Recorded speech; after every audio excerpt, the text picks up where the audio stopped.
서울 강남구의 작은 골목 별빛 식당은 평일 저녁에도 손님들로 북적였다. 음식을 나르는 종업원들 사이에서 박소연 밝은 미소로 테이블 사이를 누비고 있었다.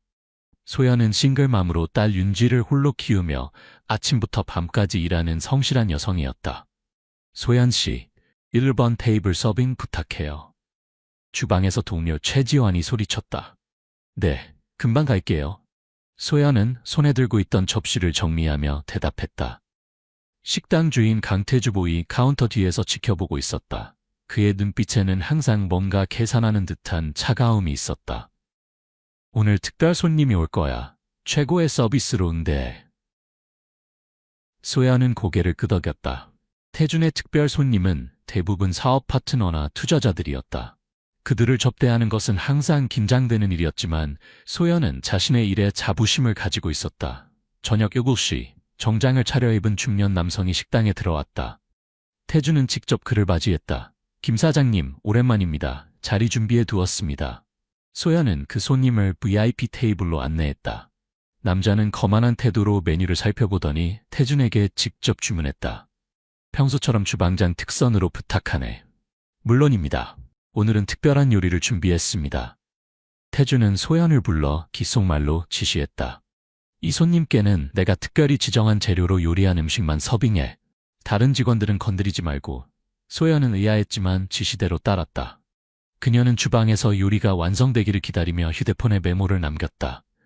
사장님 특별 지시, VIP 손님 메뉴, 일반 재료와 별도 보관된 재료 사용. 식사가 거의 끝나갈 무렵 갑작스러운 소동이 일어났다. VIP 손님이 갑자기 가슴을 움켜쥐며 고통스러워하기 시작한 것이다. 가슴이 숨이 안 쉬어져. 그는 테이블을 붙잡고 비틀거렸다. 식당은 순식간에 혼란에 빠졌다. 누군가 119에 전화를 걸었고 구급대원들이 도착했을 때 남자는 이미 의식을 잃은 상태였다. 무슨 일이죠? 식중독인가요? 소연이 불안하게 물었다. 구급대원 중 한 명이 고개를 저었다. 아니요, 이건 독극물 중독 증상 같습니다. 경찰을 부르겠습니다. 그 말에 소연은 얼어붙었다. 태준의 표정이 순간 굳어졌다가 곧 충격과 걱정으로 바뀌었다. 독극물이라고요? 우리 식당에서 그런 일이? 경찰이 도착했고 모든 직원들은 현장에 남아 조사를 받았다. 소연은 자신이 그 손님을 응대했다는 사실만으로도 가슴이 조여왔다. 그녀는 자신의 유니폼을 내어주고 진술서를 작성하며 손이 떨렸다. 밤늦게 집에 돌아온 소연은 이웃집 이모에게 맡겼던 윤지를 데려왔다. 딸은 이미 잠들어 있었다. 소연은 윤지의 머리를 쓰다듬으며 한숨을 내쉬었다. 오늘 무슨 일 있었어요? 이웃 최영자가 물었다. 식당에서 손님이 갑자기 쓰러졌어요. 독극물 때문이라나 정말 끔찍해요. 영자는 충격받은 표정으로 입을 가렸다. 세상에, 괜찮아요? 당신도 위험할 수 있겠네요. 괜찮아요. 경찰이 조사 중이니까 곧 해결될 거예요. 하지만 소연의 예상과 달리 다음날 아침 일찍 그녀의 집 문을 두드리는 소리가 들렸다. 문을 열자 경찰관 2명이 서 있었다. 박소연 씨, 독극물 사용 혐의로 체포합니다. 진술을 위해 저희와 함께 가주셔야겠습니다. 소연은 믿을 수 없다는 표정으로 굳어졌다. 무슨 말씀이세요? 제가 왜? 당신의 유니폼에서 독극물 성분이 검출되었습니다. 그리고 당신만이 그 손님에게 음식을 서빙했죠. 소연은 머리가 어지러웠다. 이게 무슨 악몽인가? 그녀는 여전히 잠들어 있는 윤지를 바라보며 떨리는 목소리로 물었다. 제 딸은 어떻게 하죠? 가족이나 친척에게 연락해보세요. 소연은 급하게 지원에게 전화를 걸었다. 지원아, 나 좀 도와줘. 경찰이 날 데려가려고 해. 윤지를 부탁해. 전화를 끊고 소연은 윤지의 이마에 키스했다. 엄마 곧 돌아올게. 착하게 있어. 윤지는 아직 상황을 이해하지 못한 채 졸린 눈으로 엄마를 바라보았다. 소연은 눈물을 참으며 경찰과 함께 집을 나섰다. 경찰서 취조실은 냉랭했다. 소연은 단단한 의자에 앉아 형사들의 질문에 반복해서 대답했다. 정말 모르겠습니다. 저는 그냥 음식을 서빙했을 뿐이에요. 독극물 같은 건 본 적도 없어요. 주임 형사 박민국은 냉정하게 말했다. 박소연 씨, 상황이 심각합니다. 피해자는 위독한 상태이고 당신의 유니폼에서 독극물이 발견되었어요. 범행 동기가 있었습니까? 없습니다. 저는 그 손님을 처음 봤어요. 왜 제가 그런 짓을? 소연의 목소리가 떨렸다. 혹시 강태준 사장과 갈등이 있었나요? 혹은 경제적 문제로 누군가에게 돈을 받았을 가능성은요? 소연은 격분했다. 그런 적 절대 없어요. 저는 딸 하나 키우느라 성실하게 일해온 사람입니다. 증거 있으면 보여주세요. 민국은 한숨을 내쉬었다. 유니폼 검사 결과와 CCTV 영상이 있습니다. 당신만이 그 음식에 접근했어요. 소연은 벽에 부딪힌 느낌이었다. 아무리 결백을 주장해도 소용없어 보였다. 한편 지원은 급히 윤지를 데리러 갔다. 윤지는 이미 깨어나 있었고 불안한 표정으로 물었다. 이모, 엄마 어디 갔어요? 지원은 어떻게 설명해야 할지 망설였다. 윤지야, 엄마가 잠시 경찰서에 가셨어. 오해가 있어서 그래. 경찰서요? 엄마가 나쁜 짓 했어요? 윤지의 눈이 커졌다. 아니야. 절대 아니야. 그냥 오해야. 곧 해결될 거야. 지원은 윤지를 꼭 안아주었다. 그날 저녁 뉴스에서는 강남식당 독살 미수 사건이라는 제목으로 소식이 전해졌다. 소연의 사진이 방송에 나왔고 그녀는 유력 용의자로 지목되었다. 경찰은 식당 종업원 박소연 스파를 독극물 사용 혐의로 체포했습니다. 피해자 김재국 씨는 현재 중환자실에서 치료 중이며 생명에는 지장이 없는 것으로 알려졌습니다. 뉴스를 보던 윤지의 얼굴이 창백해졌다. 엄마가 아니에요. 엄마는 절대 그런 거 안 해요. 지원은 윤지를 달래려 했지만 어린 소녀는 이미 충격에 빠져 있었다. 그날 밤 윤지는 베개를 꼭 껴안고 울음을 참으며 잠들었다. 다음 날 소연은 구속 전 피의자 신문에 회부되었다. 검사는 그녀를 구속해야 한다고 주장했다. 피의자는 증거인멸 우려가 있고 죄질이 무겁습니다. 또한 도주 가능성도 배제할 수 없습니다. 국선 변호인은 최선을 다했지만 결국 법원은 구속영장을 발부했다. 소연은 믿을 수 없다는 표정으로 구치소로 이송되었다. 지원은 소연을 면회하러 갔다. 창백한 얼굴로 나타난 소연에게 지원은 용기를 주려 했다. 소연아, 너무 걱정하지 마. 내가 좋은 변호사를 알아볼게. 윤지도 잘 돌볼 테니까. 소연의 눈에 눈물이 고였다. 윤지는 어때? 많이 놀랐겠지? 당연히 많이 놀랐지. 하지만 강해. 내 딸이잖아. 지원이 미소 지었다. 소연은 창문 너머로 하늘을 바라보았다. 지원아, 나 정말 아무것도 안 했어. 누군가 날 함정에 빠뜨린 것 같아. 지원은 소연의 손을 꼭 잡았다. 알아. 내가 반드시 진실을 밝혀낼게. 구치소를 나오면서 지원의 마음은 결연해졌다. 가장 먼저 그녀가 의심한 사람은 강태준이었다. 그의 식당에서 일어난 일이고 그가 직접 특별 메뉴를 지시했다는 것을 알고 있었기 때문이었다. 윤지는 이모 집에서 지내게 되었다. 학교에서 돌아오면 그녀는 조용히 책을 읽거나 창밖을 바라보았다. 아이의 눈에는 슬픔이 가득했지만 동시에 강한 의지도 있었다. 어느 날 윤지는 학교에서 친구들이 자신을 피하는 것을 느꼈다. 쉬는 시간에 한 아이가 말했다. 너희 엄마 독살범이라며. 우리 엄마가 뉴스에서 봤대. 윤지는 주먹을 꽉 쥐었다. 우리 엄마는 그런 사람 아니야. 절대 그런 짓 안 해. 그럼 왜 경찰이 잡아갔어? 윤지는 대답하지 못했다. 그날 방과 후 그녀는 담임 선생님 김수연에게 갔다. 선생님, 우리 엄마는 나쁜 사람 아니에요. 제가 알아요. 수연은 윤지의 어깨를 토닥였다. 윤지야, 선생님도 그렇게 믿어. 하지만 지금은 어른들이 해결해야 할 문제야. 어른들은 엄마를 도와주지 않아요. 제가 뭐라도 해야 해요. 수연은 윤지의 강한 의지에 놀랐지만 어린아이가 할 수 있는 일은 없다고 생각했다. 네가 할 수 있는 건 엄마를 믿고 기다리는 거야. 하지만 윤지는 그저 기다리기만 할 생각이 없었다. 그날 저녁 그녀는 지원 이모의 컴퓨터를 몰래 사용해 별빛 식당과 강태준에 대해 검색했다. 강태준, 별빛 식당 사장, 투자 문제. 윤지는 키워드를 입력하며 중얼거렸다. 검색 결과 몇 달 전 지역 신문 기사가 나왔다.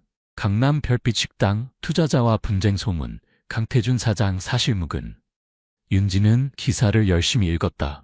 기사에 따르면 별빛 식당은 최근 경영 위기에 처했고 주요 투자자와 갈등이 있다는 소문이 있었다. 그 투자자의 이름은 김재국이었다. 바로 독살 시도의 피해자였다. 윤지의 눈이 커졌다. 이건 중요한 거야. 다음 날 윤지는 학교를 마치고 비밀리에 별빛 식당 근처로 갔다. 그녀는 엄마의 동료였던 지원 이모가 일하는 모습을 멀리서 지켜보았다. 식당은 여전히 영업 중이었지만 손님이 많이 줄어 보였다. 잠시 후 강태준이 뒷문으로 나오는 것을 보았다. 그는 주변을 살피더니 골목 안쪽으로 들어갔다. 윤지는 용기를 내어 그를 따라갔다. 골목 깊숙한 곳에서 강태준은 검은 옷을 입은 남자와 만났다. 윤지는 벽 뒤에 숨어 그들의 대화를 엿들었다. 정형, 이제 좀 잠잠해졌으니 안심해도 될 것 같아. 강태준이 말했다. 바보 같은 소리 마. 경찰이 계속 주변을 탐문하고 있어. 그 여자가 인멸면 어쩌려고? 걱정 마. 그 여자는 이미 유력 용의자야. 모든 증거가 그쪽을 가리키고 있어. 그래도 위험해. 우리가 거래한 흔적이 남아있잖아. 윤지는 심장이 빠르게 뛰었다. 그녀는 학교 가방에서 엄마의 오래된 휴대폰 학교 연락용으로 쓰던 을 꺼내 녹음 기능을 켰다. 그리고 용기를 내어 카메라로 그들의 모습을 찍기 시작했다. 강태준이 봉투를 건네며 말했다. 여기 나머지 돈이야. 이제 조용히 지내. 김제국이 회복되면 어쩌려고? 그 새끼가 입 열면 끝장이야. 아직 의식이 없대. 설령 깨어나도 우린 부인하면 돼. 윤지는 자신도 모르게 가방을 떨어뜨렸고 소리가 났다. 누구야? 강태준이 소리쳤다. 윤지는 두려움에 떨며 도망치기 시작했다. 그녀의 작은 체구는 좁은 골목을 빠르게 빠져나가는데 유리했다. 그녀는 숨이 턱까지 차오를 때까지 뛰었고 마침내 안전한 곳에 도착했을 때 가슴을 쓸어내렸다. 이걸 지원 이모에게 보여줘야 해. 윤지는 흥분된 마음으로 생각했다. 지원은 소연의 무죄를 입증하기 위해 별빛 식당에서 계속 일하며 증거를 모으고 있었다. 그녀는 태준이 뭔가를 숨기고 있다고 확신했지만 구체적인 증거를 찾지 못해 답답했다. 퇴근 후 그녀는 자신의 아파트로 돌아왔다. 윤지가 흥분된 표정으로 기다리고 있었다. 이모, 중요한 거 봤어요. 윤지가 소리쳤다. 윤지야, 무슨 일이야? 어디 갔다 왔어? 윤지는 자신이 찍은 영상과 녹음을 보여주었다. 사장님이랑 다른 아저씨가 수상한 얘기를 했어요. 돈도 주고. 지원은 놀라움을 감추지 못했다. 이걸 어떻게? 윤지야, 너 혼자 식당에 갔어?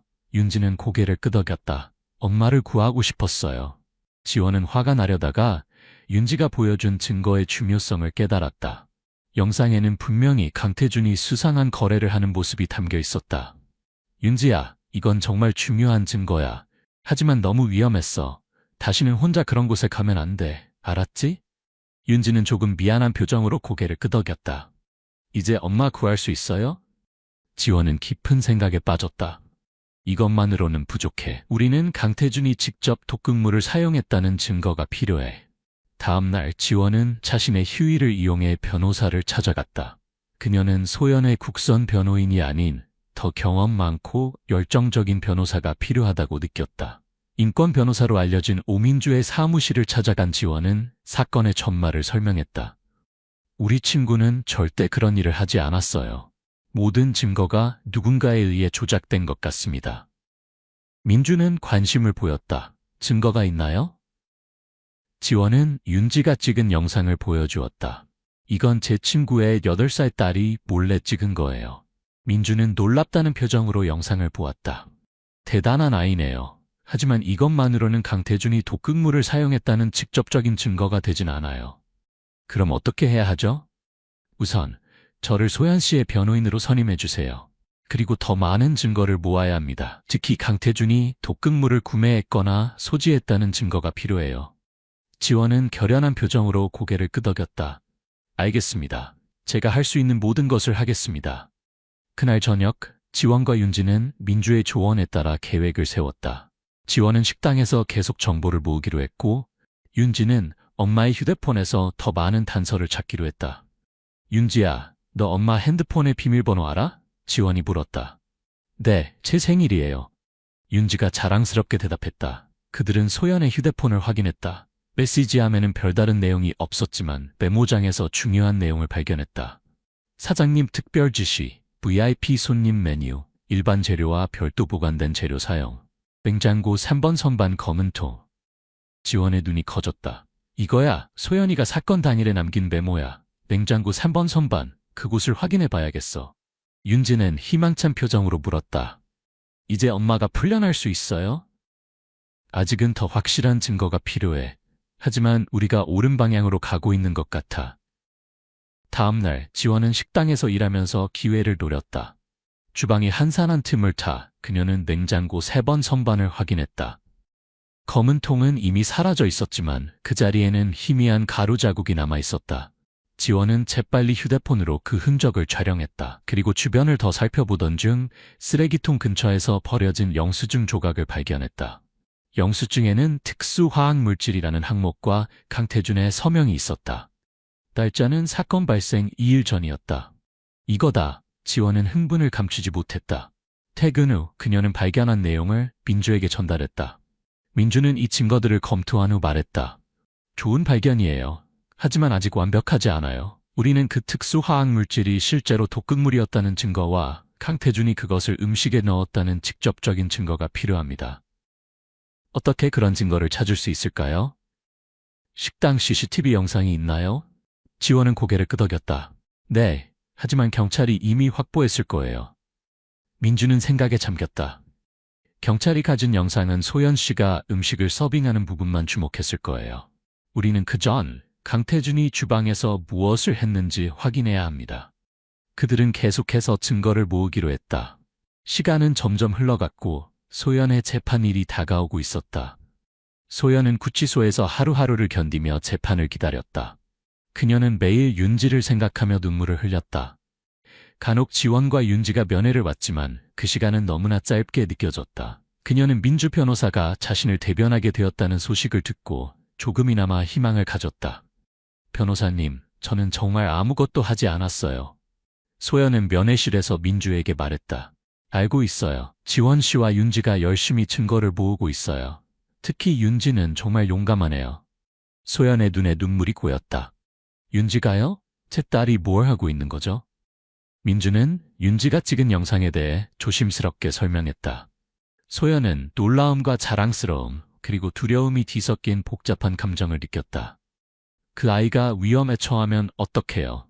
제발 윤지를 지켜주세요. 걱정 마세요. 지원 씨가 잘 돌보고 있어요. 하지만 윤지의 용기 덕분에 우리가 중요한 단서를 얻었어요. 한편 강태준은 점점 불안해하기 시작했다. 그는 자신의 계획이 완벽하다고 생각했지만 주변에서 의심의 눈초리가 느껴졌다. 특히 지원이 수상쩍게 행동하는 것이 마음에 걸렸다. 어느 날 태준은 지원을 사무실로 불렀다. 지원 씨, 요즘 뭐 특별한 일이라도 있나? 지원은 태연하게 대답했다. 아니요, 특별한 일은 없습니다. 왜 그러세요? 아냐, 그냥 소연이 일이 안타깝네. 이제 곧 재판이 시작될 텐데. 네, 정말 안타까워요. 소연이는 그런 사람이 아닌데. 지원은 조심스럽게 태준의 반응을 살폈다. 태준의 눈이 날카로워졌다. 증거가 모두 그쪽을 가리키잖아. 때로는 겉모습만으로 사람을 판단할 수 없는 법이지. 지원은 속으로 분노를 사기며 미소 지었다. 그러게요. 사람은 정말 알 수 없죠. 그날 저녁 태준은 자신의 사무실에 혼자 남아 서류를 정리하고 있었다. 그는 불안한 마음에 휴대폰으로 누군가에게 전화를 걸었다. 여보세요, 나야. 상황이 좀 이상해. 그 여자 동료가 뭔가 캐고 다니는 것 같아. 그리고 그날 골목에서 누가 우리를 지켜본 것 같다고 했잖아. 혹시. 그때 문득 태준의 시선이 창밖으로 향했다. 그는 순간 얼어붙었다. 길 건너편에서 지원과 윤지가 식당을 바라보고 있었다. 특히 윤지의 시선이 그에게 꽂혀 있는 것 같았다. 설마 그 꼬마가? 태준의 마음에 의심이 피어났다. 재판일이 일주일 앞으로 다가왔다. 민주는 열심히 변론을 준비했지만 아직도 결정적인 증거가 부족했다. 그녀는 자신의 사무실에서 지원과 윤지를 만났다. 지금까지 모은 증거는 정황적인 것뿐이에요. 우리는 강태준이 실제로 독극물을 음식에 넣었다는 직접적인 증거가 필요합니다. 윤지가 조용히 물었다. CCTV는요? 민주는 한숨을 쉬었다. 경찰이 확보한 CCTV에는 그런 장면이 없어요. 아마 태준이 카메라가 없는 곳에서 행동했거나 영상을 조작했을 수도 있죠. 지원이 생각에 잠겼다. 혹시 다른 직원들 중에 뭔가 본 사람이 있을까요? 가능성은 있지만 아직 나서는 사람이 없어요. 아마 보복이 두려워서겠죠. 윤지는 손가락으로 테이블을 두드리며 생각했다. 갑자기 그녀의 눈이 반짝였다. 이모, 제가 알아요. 엄마 핸드폰에 있던 메모. 냉장고 3번 선반 검은 통이요. 그 통이 중요할 것 같아요. 민주가 고개를 끄덕였다. 맞아요. 그 통을 찾아야 해요. 아직 식당에 있을까요? 지원은 고개를 저었다. 아마 이미 처분했을 거예요. 하지만 그녀가 잠시 생각에 잠겼다. 혹시 사장실에 보관했을 수도 있어요. 태주는 항상 중요한 것들을 자기 사무실에 두거든요. 민주는 지원을 진지하게 바라보았다. 사무실을 확인해 볼 수 있나요? 위험하지만 시도해 볼게요. 다음 날 지원은 근무 중 기회를 노렸다. 태준이 중요한 미팅으로 외출했을 때 그녀는 조심스럽게 사무실에 들어갔다. 서랍과 캐비닛을 뒤지던 그녀는 자물쇠가 걸린 작은 금고를 발견했다. 여기 뭔가 있을 수도. 지원은 금고를 살펴보았지만 열 방법이 없었다. 그때 누군가 다가오는 발소리가 들렸다. 지원은 급히 원래 위치로 돌아갔다. 문이 열리고 태준이 들어왔다. 지원 씨? 여기서 뭐 하는 거죠? 그의 목소리에는 의심이 가득했다. 지원은 침착하게 대답했다. 아, 사장님, 전화가 와서 찾으려고 했어요. 회의 일찍 끝나셨네요. 태준은 그녀를 뚫어지게 쳐다보았다. 그래요? 내 사무실에서 전화를 쳤다니 특이하네요. 죄송합니다. 다음부터는 조심할게요. 지원은 얼른 사무실을 나왔다. 태준은 의심스러운 눈초리로 사무실을 둘러보았다. 그리고 금고를 확인했다. 열리진 않았지만 누군가 만진 흔적이 있었다. 그날 저녁 태준은 급히 누군가에게 전화를 걸었다. 정형, 상황이 심각해. 그들이 뭔가를 알아낸 것 같아. 증거를 옮겨야 해. 한편 지원은 사무실에서 본 것을 민주에게 보고했다. 금고가 있었어요. 아마 거기에 중요한 증거가 있을 것 같아요. 민주는 생각에 잠겼다. 법적으로 그 금고를 열게 할 방법이 필요해요. 그때 윤지가 말했다. 저도 도울 수 있어요. 제가 사장님 비밀번호 본 것 같아요. 두 어른이 놀란 눈으로 윤지를 바라보았다. 언제요? 지원이 물었다. 제가 식당 뒤에 숨어 있을 때 사장님이 금고 비밀번호를 누르는 걸 봤어요. 6245인 것 같아요. 민주는 미소 지었다. 윤지 정말 대단하구나. 하지만 우리가 불법으로 금고를 열면 안 돼. 다른 방법을 찾아야 해. 윤지는 실망한 표정을 지었다. 민주가 갑자기 무언가 생각난 듯했다. 혹시 식당에 다른 CCTV는 없나요? 경찰이 확보하지 않은 것. 지원이 고개를 끄덕였다. 주방 입구에 하나 더 있어요. 하지만 그건 내부용이라 경찰에 제출하지 않았을 거예요. 그 영상을 볼 수 있을까요? 시도해 볼게요. 다음 날 지원은 주방장 김철수를 찾아갔다. 철수는 소연과 친했고 그녀가 누명을 썼다고 믿는 몇 안 되는 사람 중 하나였다. 철수 아저씨, 주방 CCTV 영상을 볼 수 있을까요? 소연이를 도울 수 있는 증거가 있을 것 같아요. 철수는 주변을 살피며 조용히 말했다. 위험한 일이야. 하지만 소연이를 위해서라면. 그날 밤 식당이 문을 닫은 후 철수는 지원을 사무실로 불렀다. 그는 컴퓨터를 켜고 내부 서버에 접속했다. 여기 있어. 사건 당일 영상. 두 사람은 긴장된 마음으로 영상을 살펴보았다. 처음에는 평범한 주방 장면만 보였다. 그러다 갑자기 태준이 주방에 들어와 주변을 살피는 모습이 나왔다. 그는 냉장고로 가서 3번 선반에서 검은 통을 꺼냈다. 그리고 특별 메뉴가 준비되고 있는 접시 근처로 갔다. 지원과 철수는 숨을 죽였다. 화면에서 태준은 주변을 다시 한번 살핀 후 검은 통에서 무언가를 꺼내 음식에 뿌렸다. 그리고 재빨리 통을 제자리에 돌려놓았다. 이거야, 지원이 소리쳤다. 이 영상이 있으면 소연이가 무죄라는 걸 증명할 수 있어. 철수는 긴장된 표정으로 영상을 저장했다. 조심해. 이 영상을 태준이 알면 위험할 거야.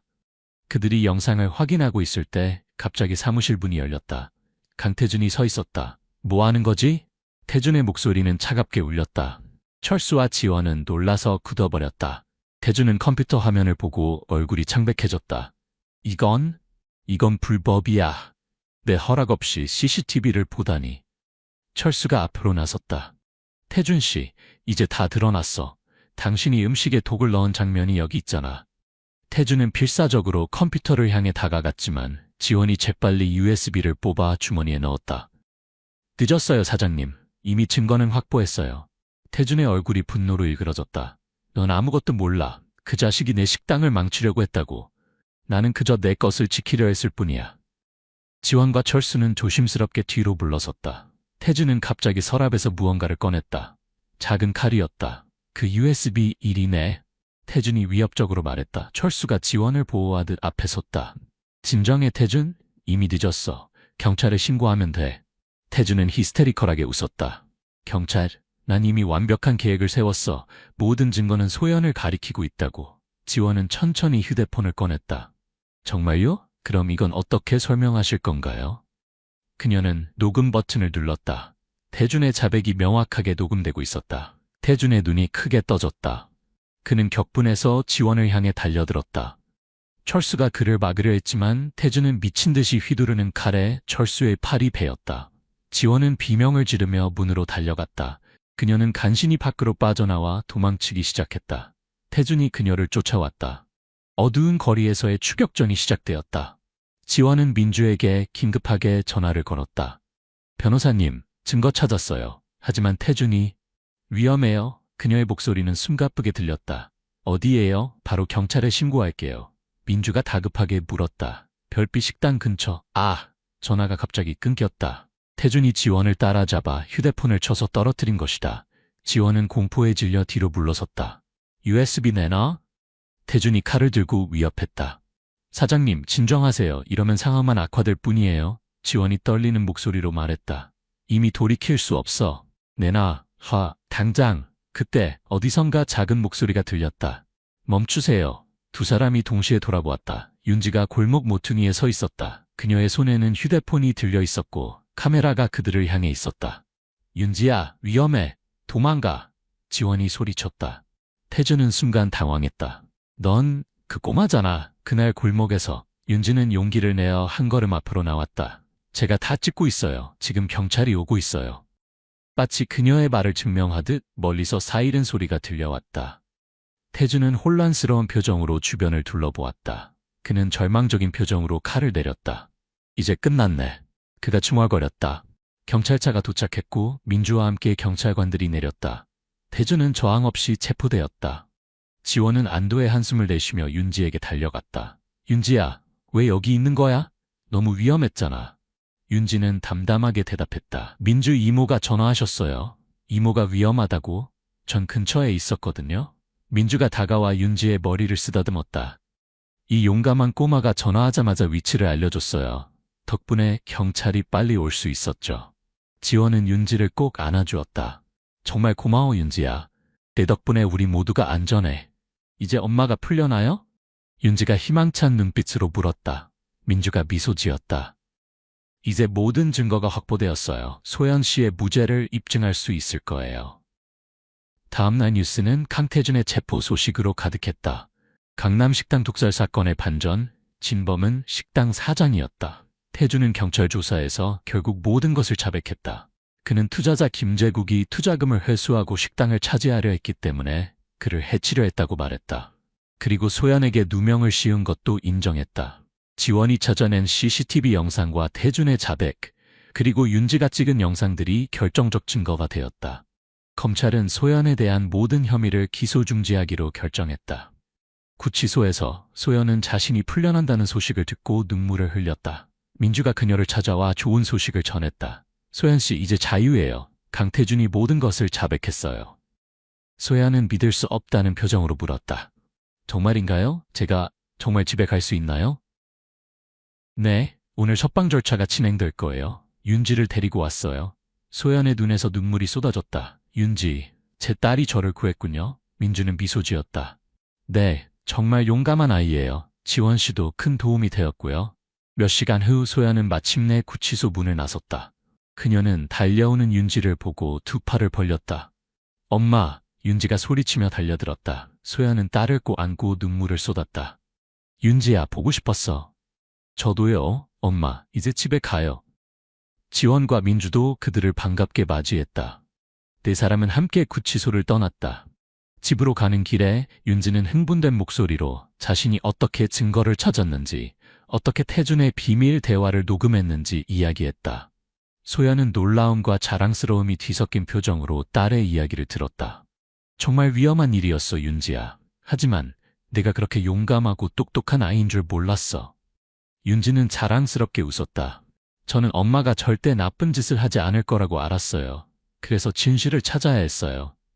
집에 도착하자 소연은 오랜만에 보는 자신의 아파트를 감격스럽게 바라보았다. 이웃들이 모여 그녀의 귀환을 축하해 주었다. 이후 몇 주 동안 소연의 삶은 조금씩 정상으로 돌아갔다. 언론은 그녀의 억울한 누명과 딸의 용감한 활약을 집중 보도했다. 8살 소녀가 밝혀낸 충격적 진실. 어린 영웅이 엄마를 구하다 등의 헤드라인이 신문을 장식했다. 강태준은 살인 미수, 증거 조작, 무고 등의 혐의로 기소되었다. 그의 공범이었던 정형도 체포되어 재판을 기다리고 있었다. 소연은 새로운 일자리를 구하는 데 어려움을 겪지 않았다. 오히려 많은 식당이 그녀를 고용하기 위해 경쟁했다. 그녀는 결국 강남의 고급 레스토랑에서 일하게 되었고 더 나은 급여와 근무 조건을 얻었다. 몇 달 후 소연과 윤지는 새 아파트로 이사했다. 더 넓고 밝은 공간에서 그들은 새로운 삶을 시작했다. 소연은 국가로부터 받은 보상금으로 윤지의 교육 자금을 마련할 수 있었다. 윤지는 학교에서 영웅 대접을 받았다. 선생님들과 친구들은 그녀의 용기와 지혜에 감탄했다. 특히 김수현 담임 선생님은 윤지가 자신의 꿈을 찾도록 격려했다. 윤지야, 넌 정말 특별한 아이야. 나중에 뭐가 되고 싶어? 윤지는 잠시 생각하더니 대답했다. 저는 민주 이모처럼 억울한 사람들을 도와주는 변호사가 되고 싶어요. 수연은 미소 지었다. 멋진 꿈이구나. 넌 반드시 해낼 거야. 소연은 딸의 꿈을 전적으로 지지했다. 그녀는 윤지가 좋은 교육을 받을 수 있도록 더 열심히 일했다. 어느 주말 소연, 윤지, 지원, 민주가 한강공원에서 피크닉을 하며 지난 일을 회상했다. 정말 믿기지 않아요. 이제 모든 게 악몽 같아요. 소연이 말했다. 민주가 고개를 끄덕였다. 때로는 가장 어두운 시간이 우리의 진정한 빛을 발견하게 해주죠. 지원은 윤지의 머리를 쓰다듬으며 말했다. 이 작은 영웅 덕분에 우리 모두가 희망을 찾았어. 윤지는 수줍게 웃었다. 저는 그냥 엄마를 구하고 싶었어요. 소연은 딸을 꼭 안아주었다. 네가 내 영웅이야, 윤지야. 그들이 이야기를 나누는 동안 한강의 물결은 평화롭게 흘러갔다. 가을 햇살이 그들의 얼굴을 따뜻하게 비췄다. 윤지는 문득 물었다. 엄마, 우리 괜찮을까요? 소연은 딸을 바라보며 확신에 찬 목소리로 대답했다. 물론이지. 우리는 이제 무슨 일이 있어도 함께 이겨낼 수 있어. 그녀의 말처럼 소연과 윤지는 이제 더 이상 두려움 없이 앞으로 나아갈 수 있었다. 그들이 겪은 시련은 오히려 그들을 강하게 만들었고 서로에 대한 사랑과 신뢰는 더욱 깊어졌다. 민주는 자신의 법률사무소에서 소연과 비슷한 처지의 사람들을 돕는 특별 프로그램을 시작했다. 지원은 그녀를 도와 자원봉사를 하기 시작했다. 윤지는 학교에서 정의의 수호자라는 동아리를 만들어 친구들과 함께 학교 내 부당한 일들을 바로잡기 위해 노력했다. 그녀는 어린 나이에도 불구하고 정의와 진실의 중요성을 깨달았고 이를 실천하는 삶을 살기로 결심했다. 1년 후 강태준의 재판이 마무리되었다. 그는 살인 미수, 증거 조작, 무고 등의 혐의로 12년형을 선고받았다. 그의 공범 정민호도 7년형을 선고받았다. 피해자 김재국은 완전히 회복되지 못했지만 병원 치료를 계속하며 상태가 호전되고 있었다. 소연은 한 인터뷰에서 자신의 경험을 공유했다. 가장 어두운 시간에 제 딸 윤지가 빛이 되어 주었어요. 아무리 힘든 상황에서도 진실은 결국 드러난다는 것을 배웠습니다. 그녀의 이야기는 많은 사람들에게 감동과 용기를 주었다. 특히 비슷한 상황에 처한 여성들에게 희망이 되었다. 윤지는 초등학교 발표 시간에 자신의 경험을 이야기했다. 저는 어른들이 모두 정의롭다고 생각했어요. 하지만 때로는 어른들도 잘못을 저지르고 진실을 숨기기도 한다는 것을 알게 되었어요. 그래서 우리 모두가 진실을 찾기 위해 노력해야 한다고 생각해요. 그녀의 발표는 학교 전체에 큰 반향을 일으켰고 교장 선생님은 그녀를 올해의 학생으로 선정했다. 2년이 흘렀다. 가을의 끝자락, 노란 은행잎이 서울의 거리를 수놓는 날이었다. 소연은 이제 자신의 작은 카페를 운영하고 있었다. 진실의 빛이라는 이름의 카페는 강남 한복판에 자리하고 있었고 특유의 따뜻한 분위기로 많은 사람들에게 사랑받았다. 그녀는 자신과 비슷한 경험을 한 여성들을 고용하여 새 출발을 돕는 데 힘썼다. 윤지는 이제 10살이 되었지만 또래보다 훨씬 성숙하고 지혜로웠다. 그녀는 학교에서 최우수 학생으로 인정받았고 특히 법과 정의에 관련된 주제에 큰 관심을 보였다. 카페에서 숙제를 하던 윤지는 문득 창밖을 바라보았다. 가을 햇살이 거리를 따스하게 비추고 있었다. 엄마, 오늘 민주 이모가 오신대요? 윤지가 물었다. 소연은 커피를 내리며 미소 지었다. 응, 중요한 소식이 있대. 얼마 후 민주가 카페에 들어왔다. 그녀는 이제 유명한 인권 변호사가 되어 있었고 특히 억울한 누명을 쓴 사람들을 돕는 일에 전념하고 있었다. 안녕하세요. 오랜만이에요. 민주가 인사했다. 어서 오세요, 민주 씨. 무슨 좋은 소식이라도? 소연이 물었다. 민주는 흥분된 표정으로 가방에서 서류를 꺼냈다. 소연 씨, 억울한 피해자 지원법이 마침내 국회를 통과했어요. 소연의 눈이 커졌다. 정말요? 제 사례가 도움이 된 건가요? 네, 소연 씨의 사례가 큰 영향을 미쳤어요. 이제 억울하게 누명을 쓴 사람들이 더 나은 법적 보호와 지원을 받을 수 있게 되었어요. 윤지가 호기심 어린 눈으로 물었다. 그게 무슨 뜻이에요? 민주는 윤지의 머리를 쓰다듬으며 설명했다. 앞으로는 엄마처럼 억울한 일을 당한 사람들이 더 쉽게 도움을 받을 수 있다는 뜻이야. 그리고 그 사람들의 가족들, 특히 어린이들을 위한 지원 프로그램도 생길 거야. 윤지는 뿌듯한 표정을 지었다. 우리 이야기가 다른 사람들을 도왔네요. 민주는 고개를 끄덕였다. 그래, 너희 이야기가 많은 사람들에게 희망이 되었어. 특히 너. 윤지가 보여준 용기는 정말 대단했어. 소연은 커피를 내려 세 사람 앞에 놓았다. 우리 이야기가 다른 사람들에게 도움이 되었다니 정말 다행이에요. 때로는 가장 어두운 시간이 가장 밝은 빛을 만들어내는 것 같아요. 민주가 잔을 들어 올렸다. 정의와 진실에 세 사람은 함께 잔을 부딪혔다. 그들의 눈에는 희망과 자부심이 빛나고 있었다. 카페 창밖으로 서울의 거리가 보였다. 사람들은 분주하게 오가고 아이들은 웃으며 뛰어놀았다. 그 평화로운 일상 속에서 소연과 윤지의 이야기는 조용히 퍼져나가고 있었다. 작은 영웅의 용기가 세상을 조금씩 변화시키고 있었다. 그날 저녁 소연과 윤지는 한강변을 산책했다. 가을 바람이 선선하게 불어오고 강물은 도시의 불빛을 반사하며 반짝였다. 엄마 행복해요? 윤지가 갑자기 물었다. 소연은 잠시 생각하더니 미소 지었다. 응, 정말 행복해. 네가 있어서. 저도요. 엄마가 있어서 행복해요. 렉. 소연은 딸의 손을 꼭 잡았다. 그들이 걸어온 길은 결코 쉽지 않았다. 어둠과 절망의 시간도 있었다. 하지만 그 모든 것을 이겨낸 지금 그들은 더 강하고 더 단단해졌다. 윤지야, 알아? 네가 나에게 가르쳐준 게 있어. 뭐요? 진정한 용기가 뭔지, 진실을 위해 싸울 때의 힘이 얼마나 큰지. 소연의 목소리에는 깊은 감동이 묻어났다. 윤지는 수줍게 웃었다. 저는 그냥 엄마를 믿었어요. 그게 다예요. 그 믿음이 가장 큰 힘이었어. 그들의 발걸음은 천천히 하지만 확실하게 앞으로 나아갔다. 마치 그들의 인생처럼. 멀리서 불꽃놀이가 시작되었다. 밤하늘을 수놓는 화려한 빛의 향연이 한강 위로 펼쳐졌다. 우와, 예뻐요. 윤지가 감탄했다. 소연은 하늘을 바라보며 말했다. 인생도 저런 것 같아. 때로는 어둡고 캄캄하지만 결국에는 아름다운 빛이 찾아오는 거지. 윤지는 엄마의 말에 고개를 끄덕였다. 그녀는 어린 나이에 많은 것을 배웠다. 진실의 힘, 정의의 중요성, 그리고 무엇보다 사랑의 위대함을. 엄마, 저 커서 정말 변호사가 될래요. 그래서 엄마처럼 억울한 사람들을 도울 거예요. 소연은 딸을 자랑스럽게 바라보았다. 넌 반드시 해낼 거야. 내 딸이니까.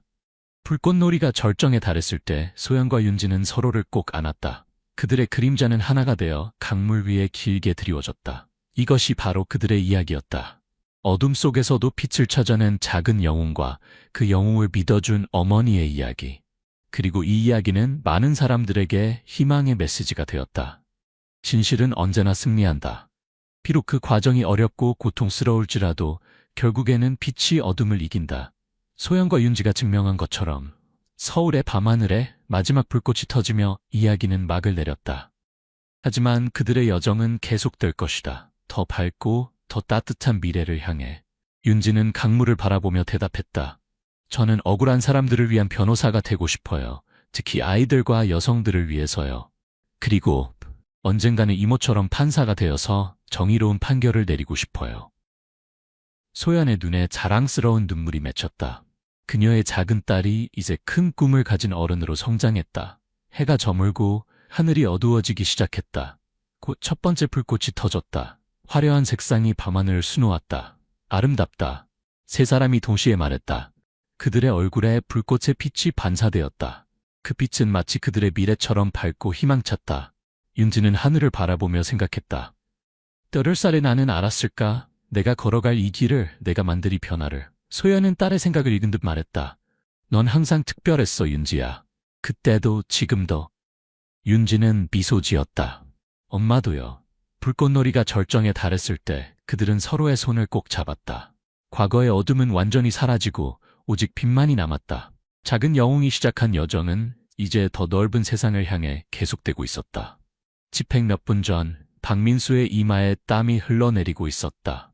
그의 심장은 마지막 박동을 세는 듯 격렬하게 뛰었다. 차가운 금속 의자가 그의 등을 파고들었고 손목을 조이는 가죽 피부를 문질러 아프게 했다. 형광등 불빛이 형장을 차갑게 비추었다. 2시간 남았습니다. 교도관의 메마른 목소리가 콘크리트 벽에 부딪혀 울렸다. 민수는 입안에서 쓴맛을 느꼈다. 그는 마지막으로 눈을 감고 지난 8개월을 되돌아보았다. 마치 악몽 같았다. 전라남도의 평화로운 마을에서의 행복한 순간들, 어린 소녀 지민의 웃음소리, 그녀가 갑자기 사라진 날, 그의 작은 농장집에서 발견된 피 묻은 옷, 배심원들의 냉담한 표정들. 죽이기 전에 그의 목소리가 갈라졌다. 다시 말을 시작했다. 제발 죽이기 전에 제게를 한 번만 더 보게 해주세요. 교도관들이 서로 눈길을 교환했다. 이런 요청은 처음이었다. 마지막 소원이 그거요? 교도소장이 냉소적으로 물었다. 민수의 눈에서 뜨거운 눈물이 흘러내렸다. 하루는 제게 남은 유일한 가족입니다. 그 아이만이 제 무죄를 믿었어요. 교도소장의 표정이 잠시 누그러졌다. 인간성의 막 불꽃이 그의 눈에서 번쩍였다. 걔를 찾아봐. 그가 마침내 명령했다. 그가 올 때까지 집행을 미루도록. 쇠창살 너머로 다른 죄수들의 속삭임이 들려왔다. 그 촌놈이 기적을 바라나 봐. 걔가 무슨 도움이 되겠어. 민수는 그들의 말을 무시했다. 그의 생각은 오직 하루에게 있었다. 축축한 검은 코, 충성스러운 갈색 눈동자, 꼬리를 흔들며 달려드는 모습. 심장이 다시 한번 아프게 뛰었다. 하루야, 그는 속삭였다. 네가 마지막으로 내게 오길. 죽기 전에 네 얼굴을 한 번만 더 보게 해달라. 깊은 암흑 속에서 시계 초침 소리만이 그의 남은 시간을 무심하게 새어나갔다. 3개월 전 박민수가 일하던 양서면의 김하늘 농장은 평화로운 나날을 보내고 있었다. 넓은 들판에 자리 잡은 이 농장은 김진호와 최미영 부부의 소유였고 그들에겐 여러 살 된 딸 지민이 있었다. 지민의 웃음소리가 들판에 울려 퍼졌고 민수의 개 하루는 모든 놀이에서 그녀의 충실한 동반자였다. 민수의 삶은 그곳에 오기까지 결코 쉽지 않았다. 서울 출신인 그는 IMF 위기 후 회사가 무너지고 모든 것을 잃었다. 새 출발을 위해 시골로 내려온 그는 여러 농장을 전전하다 결국 김진호의 농장에서 관리인으로 일하게 되었다. 그는 주택 근처의 작은 오두막에서 살았다. 그의 가장 큰 기쁨은 길에서 구한 아픈 강아지였다. 하루라 이름 지은 그 강아지는 민수가 진정으로 사랑하는 유일한 가족이었다. 그때부터 그들은 뗄래야 뗄 수 없는 사이가 되었다. 농장에서의 일상은 단순했다. 새벽에 일어나 들판을 보고 농장의 안전을 살피는 것. 오후에 민수는 하루와 놀고 있는 지민을 지켜보며 가슴이 따뜻해지는 것을 느꼈다. 민수 아저씨, 하루는 세상에서 제일 멋진 강아지예요. 지민이 환한 얼굴로 말했다. 진호와 미영은 민수를 신뢰했다. 조용한 성격이었지만 농장을 자신의 것처럼 돌보는 충직한 직원이었다. 부부에게 민수는 거의 가족과 같았다. 매일 저녁 민수는 하루와 함께 오두막으로 돌아가며 서울에서의 옛 삶을 그리워했다. 어떤 날은 그 향수가 너무 강해 가슴이 아팠다. 하지만 하루의 따뜻한 존재가 그 고통을 달래주었다. 아무도 이 조화가 잔인하게 깨질 것이라고 상상하지 못했다. 햇살 가득한 나날들은 곧 모두의 삶을 영원히 바꿀 폭풍 위에 자리를 내주게 될 것이었다. 고요한 아침, 평화로운 농장의 일상이 깨졌다. 지민이 아침 식사에 나타나지 않았다. 처음에는 평소보다 늦게 일어났나 싶었다. 미영이 지민의 방문을 두드렸다. 지민아, 일어났니? 자기야, 아침 먹을 시간이야. 대답이 없었다. 문을 열자 텅 빈 침대만 보였다. 이불은 어지럽게 흐트러져 있었다. 진호야, 지민이가 없어요. 미영의 심장이 빠르게 뛰기 시작했다. 농장 전체가 혼돈에 빠졌다. 헛간, 창고, 나무 위의 비밀기지까지 모든 곳을 뒤졌지만 소녀는 그림자처럼 사라져버렸다. 진호의 얼굴이 참백해졌다. 미영은 지민의 인형을 품에 안고 울고 있었다. 경찰이 도착했다. 순식간에 제복을 입은 경찰관들이 농장을 가득 메웠다. 민수도 충격에 휩싸였다. 지민은 그에게 조카딸 같은 존재였다. 그는 하루를 데리고 수색에 동참했다. 저는 이 농장의 모든 구석을 압니다. 지민이를 찾는 데 도울 수 있습니다. 하지만 그의 말이 끝나기도 전에 몇몇 시선이 그를 향했다. 의심스러운 눈초리, 속삭임. 저 남자 항상 조용했지. 뭔가 이상해. 민수는 그것을 느꼈지만 소녀를 찾는 일에 집중했다. 그는 하루의 목줄을 붙잡고 지민이 좋아하던 장소들을 샅샅이 뒤졌다. 지민아, 어디 있니? 그의 목소리가 숲속으로 메아리쳤다. 하루도 필사적으로 짖으며 주인의 불안을 함께 느끼는 듯했다. 2명의 경찰관이 민수에게 다가왔다. 언제 마지막으로 그 아이를 보셨습니까? 어제 저녁이요. 지민이가 하루와 놀고 있었고 해가 질 무렵 집으로 들어갔습니다. 경찰관의 눈이 좁아졌다. 그 후로는 못 보셨고요? 민수는 고개를 저었다. 갑자기 그는 자신이 의심을 받고 있음을 깨달았다. 처음엔 놀라웠지만 곧 그 감각은 익숙했다. 서울에서 온 외부인에 대한 의심은 그가 이 마을에서 늘 경험해온 것이었다. 진호는 민수에게 여전히 믿음을 보였다. 하루를 활용해서 찾아봐. 그 개는 지민이의 냄새를 잘 알아. 수색은 밤까지 계속되었다. 헬리콥터 소리, 수색견들의 짖음, 플래시라이트가 어둠을 가르는 불안한 밤. 민수는 잠을 이루지 못했다. 하루도 불안하게 으르렁거렸다. 시간이 흐를수록 지민을 찾지 못한다는 공포가 모두의 마음을 짓눌렀다. 그리고 이튿날 아무도 예상하지 못한 반전이 민수의 삶을 영원히 바꾸게 될 것이었다. 수색 이틀째, 마을 전체가 불안에 휩싸였을 때였다. 갑작스러운 소리와 함께 경찰차들이 민수의 오두막으로 몰려들었다. 그는 벌떡 일어나 창문으로 달려갔다. 무슨 일인지 이해할 수 없었다. 박민수, 나오세요. 경찰입니다. 확성기를 통해 울려 퍼지는 목소리. 문이 거칠게 열리고 무장한 경찰관들이 쏟아져 들어왔다. 민수는 혼란스러웠다. 하루가 경찰관들에게 짖었다. 주인을 지키려 했지만 한 경관이 개를 잡아 밖으로 끌어냈다. 이게 무슨 일입니까? 민수가 물었지만 답 대신 그의 손목에 수갑이 채워졌다. 경찰은 오두막 구석구석을 뒤지기 시작했다. 그때 한 경찰관이 침대 밑에서 무언가를 꺼냈다. 지민의 드레스였다. 비가 얼룩진 드레스. 그 옆에는 찢어진 테디베어가 있었다. 이게 뭡니까, 박씨? 형사가 찬 목소리로 물었다. 민수의 얼굴이 창백해졌다. 저는 모릅니다. 전 이런 거 본 적 없어요. 거짓말 마. 형사가 소리쳤다.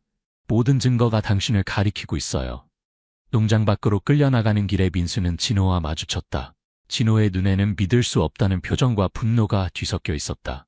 그는 무릎을 꿇고 지민의 드레스를 보자 넋이 나간 듯했다. 어떻게 이럴 수가. 진호의 목소리가 떨렸다. 진호, 제가 한 일이 아닙니다. 누군가 이걸 심어놓은 겁니다. 민수가 외쳤지만 진호는 더 이상 듣지 않았다. 마을 사람들이 모여들기 시작했다. 수근거림과 적대적인 시선들. 서울에서 온 촌에 안 맞는 놈이어서 이상하게 조용했지. 하루가 필사적으로 민수를 따라가려 했다. 그의 애절한 울음소리가 농장 전체에 울려 퍼졌다. 그러나 한 경찰관이 개를 붙잡았고 하루의 간절한 눈빛만이 멀어지는 경찰차를 바라볼 뿐이었다. 집으로 향하는 차 안에서 미영의 눈물 젖은 목소리가 들려왔다. 그가 우리 딸을 어디에 숨겼을까? 진호는 대답하지 않았다.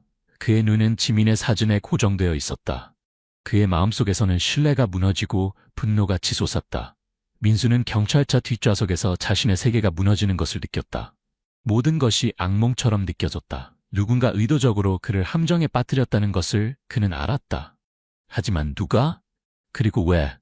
지민의 실종과 민수의 체포 이후 농장은 생기를 잃었다.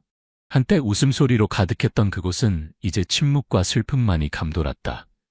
초록빛 들판은 여전히 아침 햇살을 받아 빛났지만 그 아름다움을 즐길 사람은 없었다. 진호는 서재에 틀어박혀 위스키 병을 붙잡고 있었다. 창문 커튼은 항상 닫혀 있어 어둠만이 가득했다. 그의 손가락 사이로 지민의 사진 한 장이 보였다. 8번째 생일 파티에서 찍은 사진. 그녀의 웃음이 얼마나 순수했는지. 왜 내 딸을 데려간 거야? 그가 텅 빈 방에 중얼거렸다. 병을 들이켰다. 탁자 위에는 손대지 않은 음식들이 쌓여 있었다. 미영은 지민의 방에 있었다. 하루에도 몇 시간씩 딸의 침대에 앉아 창밖만 바라보았다. 마치 언젠가 지민이 뛰어오는 모습을 볼 수 있을 것처럼. 그녀의 손은 기계적으로 딸의 옷을 정리했다가 다시 풀어헤쳤다. 오늘은 수학 숙제를 도와줄 날이었는데 미영이 지민의 책상 위 공책을 쓰다듬으며 속삭였다. 농장의 생산은 급격히 떨어졌다. 일손이 부족했다. 많은 직원들이 저주받은 농장이라며 떠나갔다. 남아있는 몇몇도 두려움에 떨며 일했다. 밤이면 어둠 속에서 지민의 유령이 돌아다닌다는 소문까지 돌았다. 어느 날 밤 미영의 비명이 집 전체를 뒤흔들었다. 진호가 달려가 보니 아내는 지민의 옷을 가슴에 안고 흐느끼고 있었다. 우리 딸이 살아있어요. 느껴져요. 미영이 히스테리컬하게 소리쳤다. 진호는 그녀를 안아주려 했지만 미영은 그를 밀쳐냈다. 그녀의 눈은 분노로 가득 찼다. 이게 정의라고 생각해요? 그 남자를 처형한다고 우리 딸이 돌아올 것 같아요? 진호는 대답하지 못했다. 그의 가슴 속에서는 모순된 감정들이 충돌했다. 미영의 말이 옳다는 것을 알면서도 민수에 대한 증오를 놓을 수 없었다. 누군가를 탓하고 싶었다. 그래야만이 견딜 수 없는 고통이 조금이라도 가벼워질 것 같았다. 농장 입구에는 여전히 지민이를 찾습니다라는 현수막이 바람에 펄럭였다. 하지만 사람들은 이미 희망을 잃은 듯했다. 경찰도 점점 수색 범위를 줄여가고 있었다. 진호와 미영의 결혼 생활도 금이 가기 시작했다. 한때는 서로에게 위안이 되었던 두 사람이 이제는 서로의 상처를 파고드는 존재가 되어가고 있었다. 농장이 침묵에 잠긴 가운데 하루는 목적 없이 농장을 배회했다. 한때 활기찼던 그의 털은 이제 윤기를 잃고 거칠게 변해 있었다. 밤이면 농장 구석구석을 돌아다니며 무언가를 찾는 듯했다. 때로는 특정 장소에서 멈춰 서서 냄새를 맡고 짖었지만 아무도 그에게 관심을 두지 않았다. 저게도 미쳐가나 봐. 새로운 일꾼이 말했다. 똑같은 자리만 계속 파고 있어. 하루는 민수의 오두막 주변을 맴돌다가 다시 지민이 좋아하던 나무 아래로 달려갔다.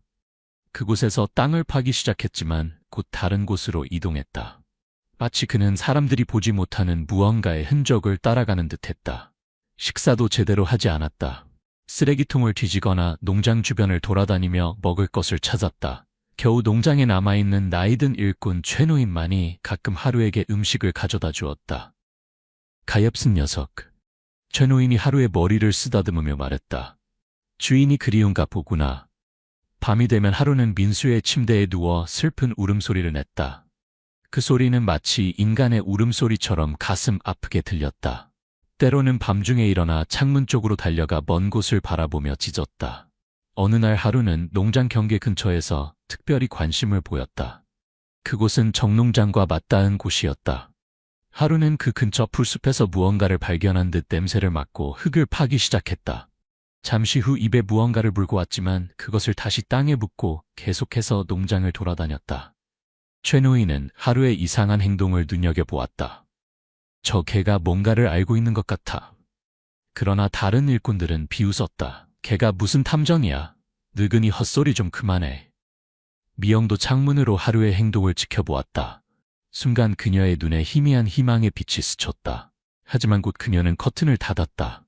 너무 많은 실망을 겪은 후였다. 더 이상 희망을 품을 용기가 없었다. 하루는 밤늦게까지 농장을 돌아다녔다.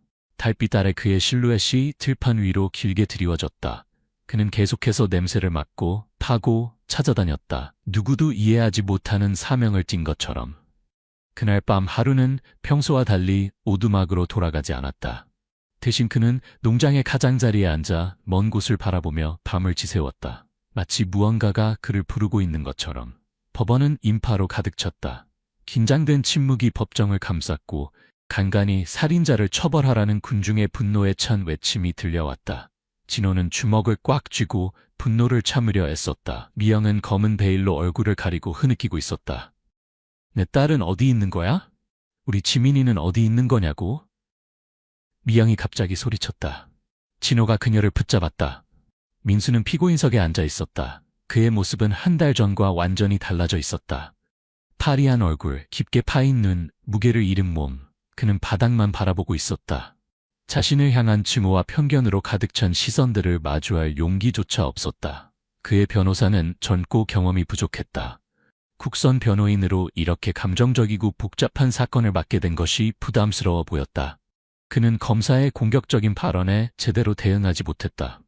박민수 씨. 검사가 경멸하는 듯한 목소리로 시작했다.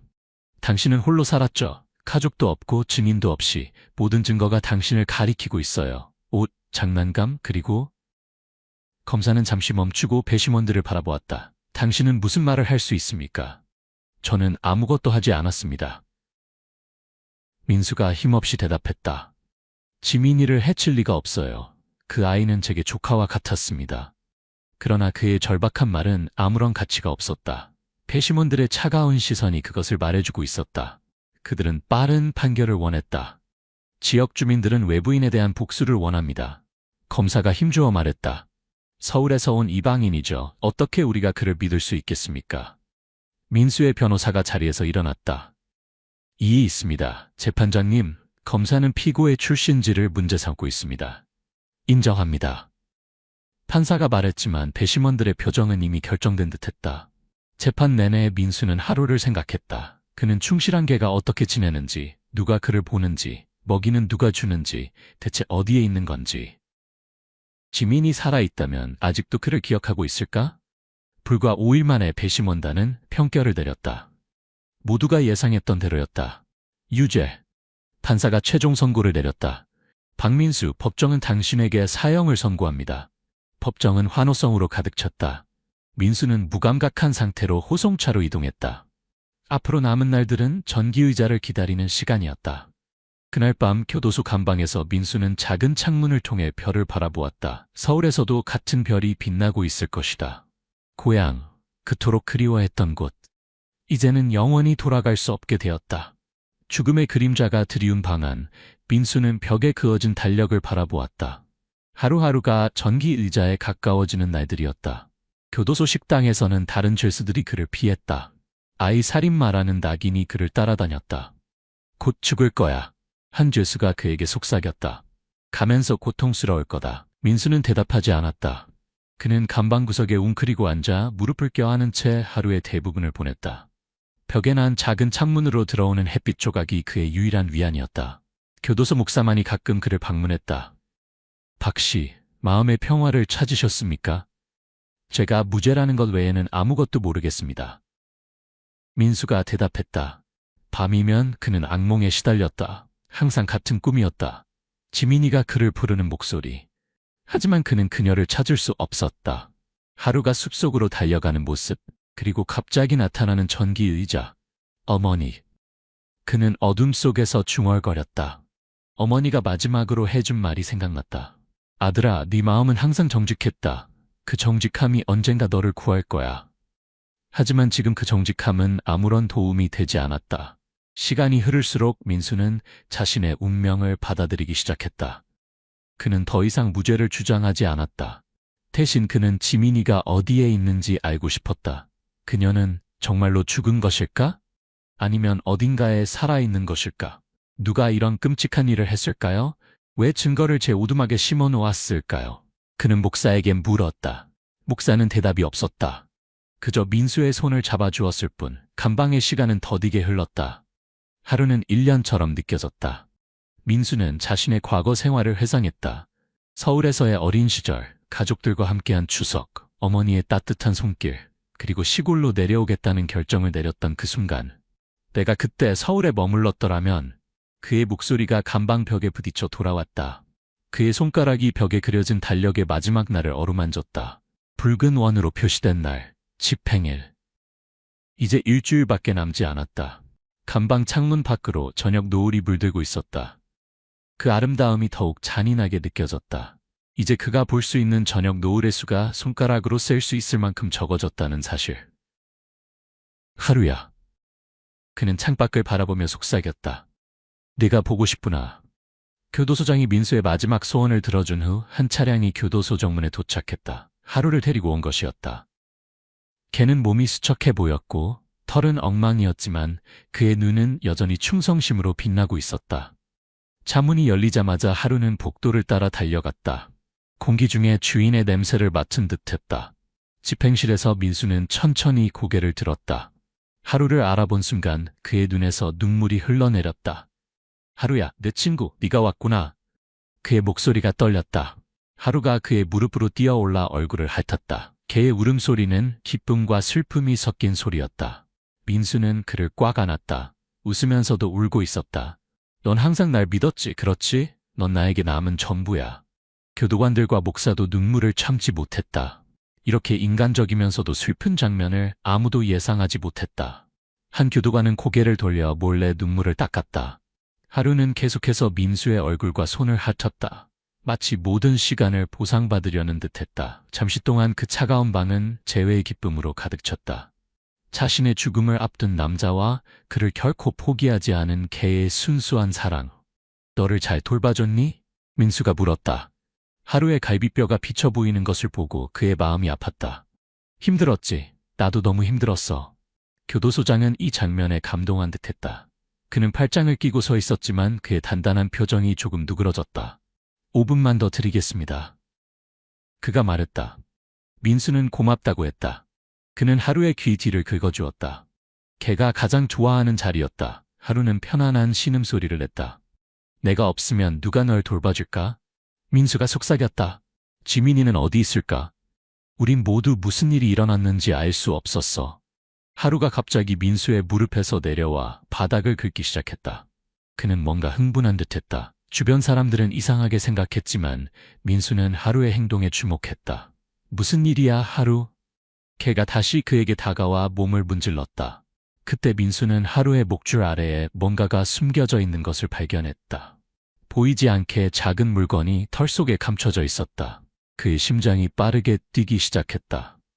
하루가 무언가를 가져온 것이었다. 하지만 무엇일까? 하루가 갑자기 입안에서 무언가를 씹기 시작했다. 그의 행동이 달라진 것을 눈치챈 민수가 몸을 기울였다. 하루야, 입에 뭐가 있니?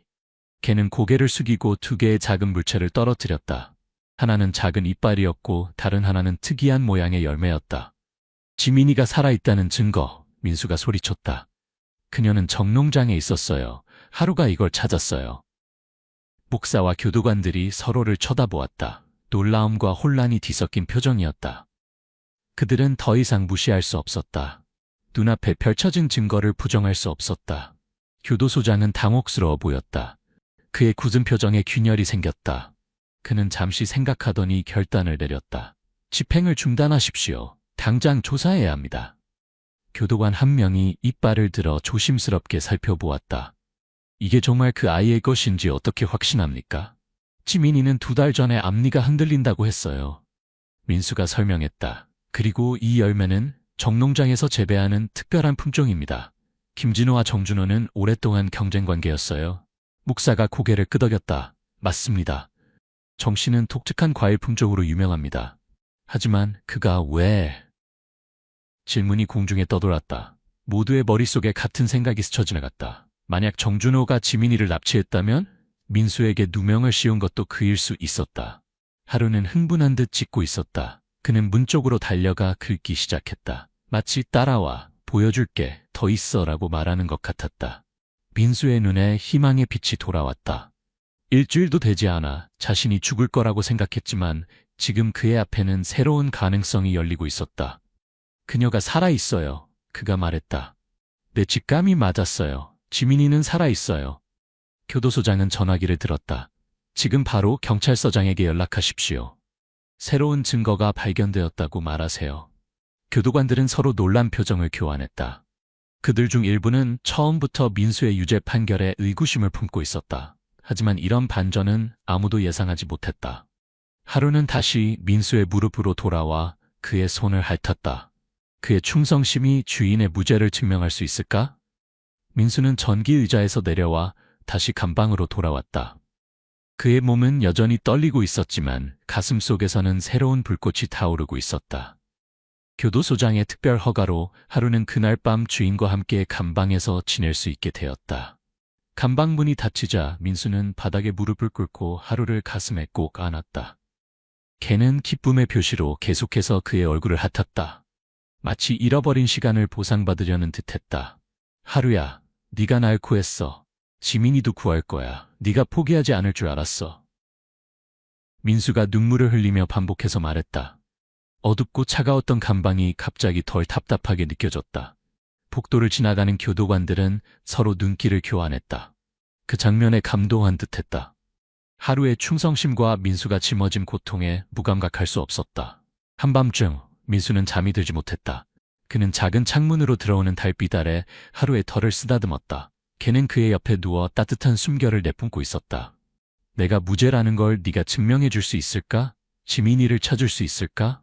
민수가 속삭였다. 복도 끝에서 교도관의 발자국 소리가 들려왔다. 그는 멈춰서서 감방 안을 들여다보았다. 박씨, 잠 못 주무세요? 네, 민수가 대답했다. 너무 많은 생각이 머릿속을 맴돌아요. 교도관은 잠시 망설이다가 말했다. 알아요. 이런 말하면 안 되지만 저는 당신이 무죄라고 생각해요. 그 아이를 해칠 사람으로 보이지 않았거든요. 민수의 눈에 눈물이 맺혔다. 8개월 동안 그는 오직 의심과 혐오만 받아왔다. 이 작은 인정이 그에게는 세상을 다 얻은 것처럼 느껴졌다. 고맙습니다. 그가 속삭였다. 교도관은 미소 지었다. 그게가 뭔가 알고 있는 것 같아요. 기적이 일어난 것 같네요. 그날 밤 민수는 오랜만에 깊은 잠에 빠졌다.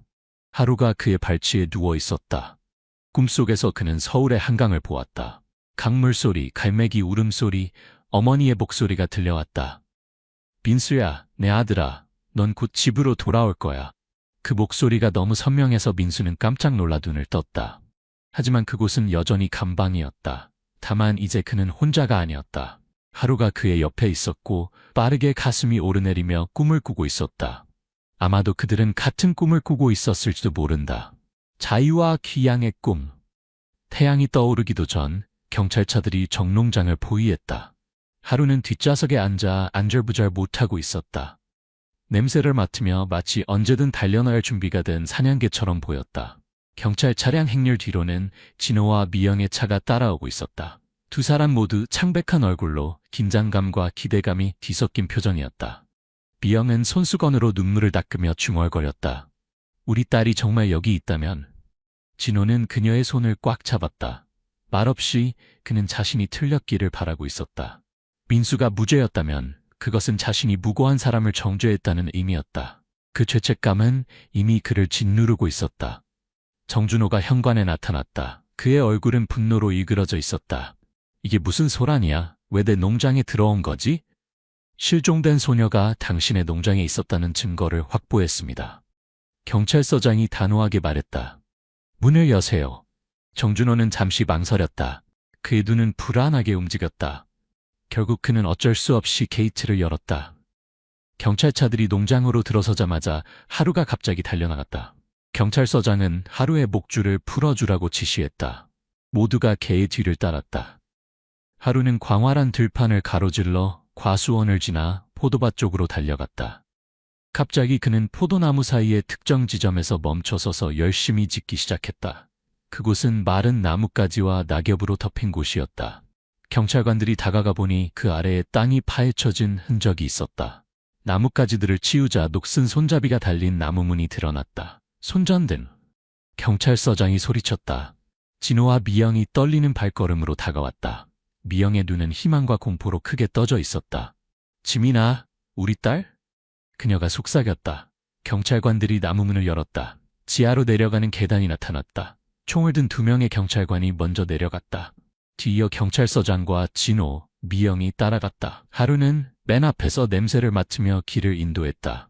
지하 통로는 좁고 습했다. 곰팡이와 흙냄새가 코를 찔렀다. 손전등 빛이 벽을 비추자 오래된 벽돌과 철제 지지대가 보였다. 이곳은 오래전에 만들어진 방공호로 보였다. 통로 끝에 금속 문이 있었다. 하루는 그 앞에서 미친 듯이 지저댔다. 문을 긁으며 필사적으로 들어가려 했다. 경찰서장이 천천히 문 손잡이를 돌렸다. 녹슬어서 잘 돌아가지 않았다. 마침내 문이 삐걱거리며 열렸다. 손전등 빛이 어두운 방 안을 비추었을 때 모두의 심장이 멈춘 듯했다. 그곳에서 그들은 지민이를 발견했다. 소녀는 방 구석에 웅크리고 있었다. 손목과 발목은 밧줄로 묶여 있었다. 그녀는 창백하고 야위어 보였으며 눈은 갑작스러운 빛에 놀라 크게 떠져 있었다. 지민아. 미영이 비명을 지르며 딸에게 달려갔다.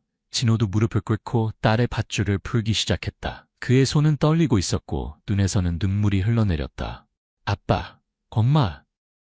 지민이가 약한 목소리로 속삭였다. 하루도 그녀에게 다가가 손을 핥았다. 소리내어 울면서도 꼬리는 흔들고 있었다. 지민이는 약한 미소를 지었다. 네가 날 찾아줬구나. 미영은 딸을 꽉 안았다. 그녀의 몸이 너무 가벼워서 미영의 심장이 무너지는 것 같았다. 진호는 딸의 머리카락을 쓰다듬었다. 이제 괜찮아, 우리 아가. 집에 갈 거야. 경찰서장이 정준호를 향해 돌아섰다. 정준호의 얼굴은 창백했고 눈은 불안하게 움직였다. 정준호 씨, 당신은 체포되었습니다. 납치 혐의로. 정준호는 대답하지 않았다. 그는 패배한 듯한 표정으로 자신의 손목에 수갑이 채워지는 것을 지켜보았다. 지민이는 하루의 머리를 쓰다듬었다. 그녀의 눈에는 약간의 생기가 돌아오고 있었다. 하루가 날 찾으러 왔어. 매일 밤 창문 밖에서 짖었어. 지민이는 즉시 병원으로 이송되었다. 구급차 안에서도 하루는 그녀의 곁을 떠나지 않았다. 의사들이 놀라움을 감추지 못했지만 경찰서장은 걔가 소녀와 함께 있도록 허락했다. 이 개가 그녀를 구했습니다. 함께 있어야 합니다. 응급실에서 의사들이 지민이를 검사하는 동안 경찰서장은 교도소장에게 직접 전화했다. 집행을 완전히 중단하십시오. 박민수는 무죄입니다. 우리가 지민이를 찾았습니다. 살아있습니다. 교도소 간방에서 민수는 웅크리고 앉아 있었다. 하루가 떠난 후 다시 고독이 그를 감쌌다. 과연 모든 것이 꿈은 아니었을까? 그때 한 교도관이 문을 활짝 열었다. 박 씨, 지민이를 찾았습니다. 소녀가 살아있어요. 민수는 얼굴을 감싸며 흐느끼기 시작했다. 정말입니까? 정말로요? 네, 그리고 모두 하루 덕분입니다. 당신은 곧 자유의 몸이 될 겁니다. 며칠 후 민수는 공식적으로 무죄를 선고받고 석방되었다. 교도소 철문이 열리자 그는 눈부신 햇살에 잠시 눈을 감았다. 8개월 만에 자유였다. 그가 눈을 떴을 때 하루가 그를 기다리고 있었다. 걔는 꼬리를 흔들며 그에게 달려들었다. 하루야! 민수는 걔를 안으며 속삭였다. 그의 눈에선 눈물이 흘러내렸다. 정준호에 대한 소식이 빠르게 퍼졌다. 체포되어 신문을 봤던 중 그는 모든 것을 자백했다. 김진호의 농장을 망하게 하기 위해 지민이를 납치했다는 것. 민수에게 혐의를 씌우기 위해 증거를 심었다는 것. 오랜 경쟁관계와 농업시장에서의 자리다툼이 그를 극단적인 행동으로 이끈 것이었다. 내가 망하면 김진호도 망해야 했어. 정준호가 진술했다. 서울에서 온 외부인은 완벽한 희생양이었지. 민수의 석방 소식은 전국 뉴스에도 보도되었다. 무고한 서울 출신, 충직한 개에 의해 구출되다라는 헤드라인이 신문을 장식했다. 하지만 민수에게 가장 중요한 것은 지민이의 안전이었다. 병원에 도착한 민수는 조심스럽게 지민이의 병실 문을 두드렸다. 진호와 미영이 그를 보자 얼굴이 창백해졌다. 그들의 눈에는 부끄러움과 후회가 가득했다. 박 씨. 진호가 말을 시작했지만 목이 메어 더 이상 말을 잇지 못했다. 민수는 이해한다는 듯 고개를 끄덕였다. 그는 병실로 들어가 지민이의 침대 곁에 섰다. 소녀는 약해 보였지만 그를 보자 밝게 웃었다. 민수 아저씨, 하루, 두 분이 날 구해줬어요. 민수는 마음속에 무거운 짐이 좀씩 사라지는 것을 느꼈다. 지민이가 살아있다. 그것만으로도 충분했다. 병원의 하얀 벽과 소독약 냄새가 지민이를 둘러싸고 있었다. 그녀는 몇 주 동안 빛과 적절한 영양분 없이 지냈기 때문에 심한 빈혈과 영양실조에 시달리고 있었다. 의사들은 그녀의 회복 속도에 놀랐다. 아이들의 회복력은 놀라웠지만 지민이에게는 특별한 것이 있었다. 당신 딸은 믿을 수 없을 정도로 강합니다. 의사가 미영에게 말했다. 많은 아이들이 이런 트라우마를 겪고 나면 말을 잘 못하거나 사람들을 두려워하게 됩니다. 하지만 지민이는 다릅니다. 미영은 딸의 손을 꽉 잡고 있었다. 3주 동안 그녀는 병실을 떠나지 않았다. 간호사들은 그녀를 위한 접이식 침대를 가져다 놓았다. 진호도 매일 출근 전후로 들렀다. 지민이의 침대 옆에는 하루가 항상 자리하고 있었다. 병원 규정을 어기는 것이었지만 병원장이 특별히 허가했다. 이게는 치료의 일부입니다. 정 아저씨가 날 잡아갔을 때 나는 정말 무서웠어요. 지민이가 어느 날 부모님에게 이야기했다. 그는 내가 울 때마다 소리를 질렀어요. 엄마 아빠가 날 찾지 않을 거라고, 날 잊어버렸다고 계속 말했어요. 미영의 눈에 눈물이 맺혔다. 진호는 분노로 주먹을 꽉 쥐었다. 하지만 난 믿지 않았어요. 지민이가 계속했다. 엄마 아빠가 날 사랑한다는 걸 알았거든요. 그리고 하루가 매일 밤 창문 밖에서 짖는 소리가 들렸어요. 가끔은 그의 발톱이 긁는 소리도 들었어요. 그래서 난 희망을 잃지 않았어요. 하루는 마치 그 이야기를 이해한 듯 부드럽게 신음소리를 했다. 지민이는 그의 귀를 쓰다듬었다. 의사와 심리학자들은 지민이의 회복 과정에서 하루가 중요한 역할을 한다고 믿었다. 애완동물 치료는 트라우마 극복에 효과적입니다. 한 심리학자가 설명했다. 하지만 이 경우는 단순한 애완동물 치료 이상입니다. 하루와 지민이 사이에는 특별한 유대감이 있습니다. 지민이의 병실은 꽃과 선물로 가득했다. 학교 친구들, 이웃들, 심지어 뉴스를 보고 감동받은 낯선 사람들까지 선물을 보냈다. 그녀의 침대 옆 테이블에는 하루를 그린 그림들이 쌓여 있었다. 밤이 되면 지민이는 가끔 악몽에 시달렸다. 그때마다 하루는 그의 침대에서 일어나 부드럽게 그녀의 손을 핥아주었다. 그러면 지민이는 다시 평온하게 잠들 수 있었다. 나 퇴원하면 하루한테 맛있는 간식 사줄 거야. 지민이가 어느 날 웃으며 말했다. 세상에서 제일 용감한 개한테 어울리는 선물이야. 지민이의 회복은 하루하루 눈에 띄게 진행되었다. 그녀의 뺨에 다시 생기가 돌아왔고 체중을 회복하기 시작했다. 그것은 모두에게 희망의 표시였다. 병원에서 퇴원한 당일, 민수도 그동안 그를 돌봐주던 임시 숙소를 떠났다. 그는 간단한 짐가방 하나와 하루만 데리고 작은 아파트로 이동했다. 석방 이후 그는 신체적, 정신적 고통으로 인해 잠시 병원에 입원해 있었던 것이다. 저녁 무렵 낯선 차 한 대가 아파트 앞에 멈춰섰다. 진호와 미영이었다. 그들은 인종을 누르기 전에 서로를 바라보았다. 두 사람의 눈에는 두려움과 부끄러움이 가득했다. 민수가 문을 열자 그는 하루의 털을 빗질하고 있는 중이었다. 일상의 평화로운 순간이 흐르고 있었다. 문 앞에 서 있는 부부를 보자 그는 약간 놀란 표정을 지었다. 박 씨. 진호가 먼저 말을 시작했다. 그의 목소리는 떨렸다. 찾아와서 죄송합니다. 하지만 말씀드려야 할 것이 있습니다. 민수는 그들을 안으로 초대했다. 하루는 반갑게 꼬리를 흔들었지만 민수의 표정은 읽기 어려웠다. 작은 거실에 모두 앉아 침묵이 무겁게 내려앉았다. 마침내 진호가 깊은 숨을 들이쉬었다. 박 씨, 어떻게 용서를 구해야 할지 모르겠습니다. 우리는 당신을 판단했습니다. 재판도 없이 우리 마음속에서 당신을 단죄했습니다. 미영은 손수건으로 눈물을 닦으며 말을 이었다. 당신은 우리 가족의 일부였습니다. 그런데 우리는 당신을 배신했어요. 그런데도 당신은 우리 딸을 구했어요. 정말 감사합니다. 용서해 주실 수 있다면 제발. 민수는 조용히 그들의 말을 들었다. 그의 마음속에는 여전히 깊은 상처가 남아 있었다. 사형 집행 직전까지 몰렸던 공포, 감방에서의 고독한 시간들, 무고한 자신을 향한 비난과 증오의 눈길들, 그 모든 것이 그를 괴롭혔다.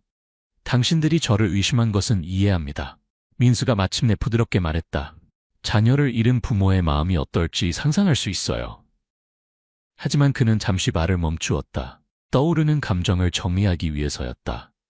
하지만 그것이 아닙니다. 제가 서울에서 왔다는 이유로 사람들이 저를 의심했다는 사실이 가장 아팠습니다.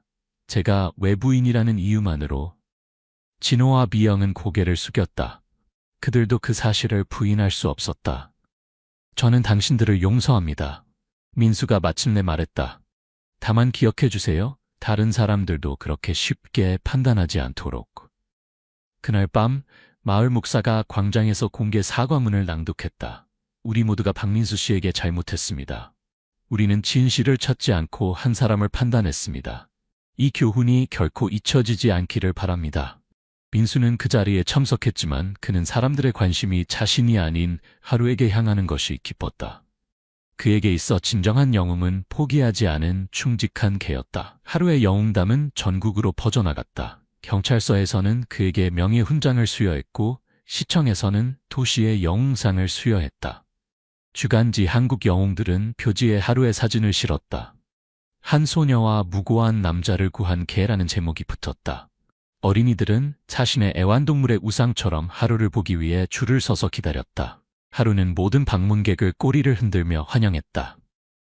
민수는 이런 관심이 감사했지만 한편으로는 불편했다. 그는 조용한 삶을 선호했다. 하루가 유명해졌네. 이웃 노인이 어느 날 말했다. 그 개의 충성심이 우리 모두에게 교훈이 됩니다. 민수는 자신만의 정의를 찾고 있었다. 그는 부당한 구금과 지역차별에 대해 주정부를 고소했다. 사건은 전국적인 관심을 받았다. 지역 갈등과 차별이라는 주제로 토론회가 열렸고 변호사들이 무료로 그의 사건을 맡겠다고 나섰다. 이것은 단순한 실수가 아닙니다. 민수의 변호사가 기자회견에서 말했다. 이것은 우리 사회에 깊이 뿌리내린 편견의 결과입니다. 재판이 진행되는 동안 민수는 자신의 이야기를 차분히 전했다. IMF 시절 모든 것을 잃고 시골로 내려온 서울 사람으로서의 고난, 지속적인 지역차별, 그리고 최종적으로 살인자로 누명을 쓴 이야기까지. 법정은 그의 증언에 숨을 죽였다. 패심원단은 하루도 걸리지 않아 판결을 내렸다. 민수는 상당한 액수의 배상금을 받게 되었다. 그가 서울에서 평생 벌 수 있는 것보다 훨씬 더 많은 돈이었다. 이제 어떻게 하실 계획입니까? 기자가 민수에게 물었다. 저는 아직 결정하지 않았습니다. 그가 대답했다. 하지만 제 인생에서 가장 중요한 것은 돈이 아닙니다. 그는 하루를 바라보았다. 걔는 그의 발치에 충실히 앉아 있었다. 민수의 눈에 눈물이 맺혔다. 제가 서울을 떠났을 때 저는 새로운 시작을 꿈꿨습니다. 대신 저는 편견과 차별을 경험했습니다. 그러나 하루를 통해 저는 진정한 충성심과 사랑이 무엇인지 배웠습니다. 저녁 뉴스에서 민수의 이야기가 방송되자 전국에서 편지와 이메일이 쏟아져 들어왔다. 많은 사람들이 그와 하루의 이야기에 감동했다고 썼다. 몇몇은 자신들도 비슷한 차별을 경험했다고 고백했다. 민수는 이제 결정을 내려야 했다. 그는 서울로 돌아갈 것인가?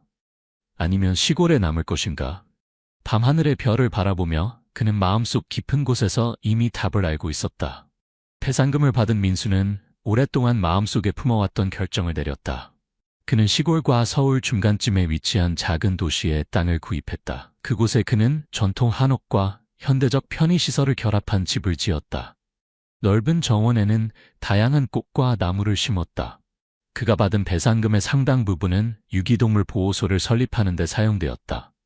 하루의 집이라 이름 붙인 그곳에서는 버려진 개들에게 새 삶의 기회를 제공했다. 특히 그는 장애가 있거나 나이 든 개들, 입양이 어려운 개들을 위한 특별한 공간을 마련했다. 모든 생명체는 두 번째 기회를 받을 자격이 있어요. 민수는 보호소를 방문한 사람들에게 말했다. 하루가 내게 그것을 가르쳐 주었습니다. 진호와 미영 가족은 민수의 가장 큰 후원자가 되었다. 그들은 정기적으로 보호소를 방문했고 지민이는 개들과 놀면서 많은 시간을 보냈다. 그녀는 특히 길에서 구조된 강아지들에게 관심을 보였다. 이 강아지들도 하루처럼 누군가를 구할 수 있을까요? 지민이가 어느 날 민수에게 물었다. 물론이지. 민수가 대답했다. 모든 개는 사랑하는 사람을 위해 기적을 만들 수 있어. 민수의 보호소는 전국적으로 유명해졌다. 수의학과 학생들이 실습을 위해 찾아왔고 다른 보호소들도 그의 방법을 배우기 위해 방문했다. 그는 또한 한국동물복지협회의 이사로 선출되어 동물보호법 개정을 위해 노력했다. 하루는 민수 곁에서 행복한 노년을 보냈다. 그의 털은 점점 하얗게 변했지만 눈빛만큼은 여전히 똑같이 충성심으로 빛났다. 그는 새로 구조된 강아지들에게 일종의 멘토가 되었다. 사람들은 종종 하루가 다른 개들에게 뭔가를 가르치는 것처럼 보인다고 말했다. 매년 지민이가 구출된 날이 되면 마을 사람들은 하루의 날을 기념했다. 그날은 차별과 편견을 넘어 진실과 충성심을 기념하는 날이었다. 어느 평화로운 가을 저녁, 민수는 정원에 앉아 노을을 바라보고 있었다. 하루는 그의 발치에 누워 있었다. 민수는 개의 머리를 부드럽게 쓰다듬었다. 하루야, 우리가 해냈어. 우리는 모든 것을 이겨냈어. 하루는 고개를 들어 그를 바라보았다. 그의 눈에는 여전히 무한한 충성심이 담겨 있었다. 그 순간 민수는 깨달았다. 진정한 행복은 서울의 화려한 빌딩 숲에서도 시골의 고요한 들판에서도 찾을 수 없었다. 그것은 바로 여기, 신뢰와 사랑이 있는 곳에 있었다. 뒷문이 열리고 지민이가 뛰어나왔다. 이제 12살이 된 그녀는 여전히 활기차고 밝았다. 그녀의 뒤로 진호와 미영이 따라 나왔다. 그들은 정기적으로 민수의 집을 방문했고 이제는 마치 확장된 가족처럼 느껴졌다. 민수 아저씨, 하루. 우리가 가져온 선물이 있어요. 지민이가 외쳤다. 그녀는 작은 상자를 들고 있었다. 그 안에는 하루를 닮은 작은 도자기상이 있었다. 지민이가 미술 시간에 직접 만든 것이었다. 학교 전시회에서 1등 했어요. 그녀가 자랑스럽게 말했다. 선생님이 이게 정말 특별한 이야기라고 하셨어요. 민수는 미소 지었다. 내 이야기는 정말 특별해. 그리고 네가 그것을 잊지 않는 것이 중요해. 그들은 함께 저녁 식사를 했다. 대화와 웃음소리가 집안에 가득했다. 하루는 테이블 밑에서 조용히 모두를 지켜보고 있었다. 그의 눈은 만족감으로 반짝였다. 밤이 깊어갈수록 이야기는 계속되었다. 과거의 아픔, 현재의 행복, 그리고 미래에 대한 희망. 모든 것이 자연스럽게 흘러갔다. 창밖으로 보이는 별들 아래 민수는 생각했다. 정의는 결국 승리했다. 하지만 더 중요한 것은 하루가 가르쳐준 무조건적인 사랑과 충성심의 가치였다.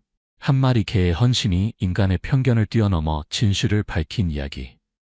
그것은 단순한 동물 이야기가 아니라 우리 모두의 내면에 숨겨진 진실에 관한 이야기였다. 사랑의 힘, 충성심의 가치, 그리고 무엇보다 희망을 잃지 않는 용기에 관한 이야기. 하루의 이야기는 세월이 흘러도 많은 이들에게 영감을 주었다. 그것은 가장 어두운 시간 속에서도 충성심의 빛이 운명을 바꿀 만큼 밝게 빛날 수 있다는 증거였다.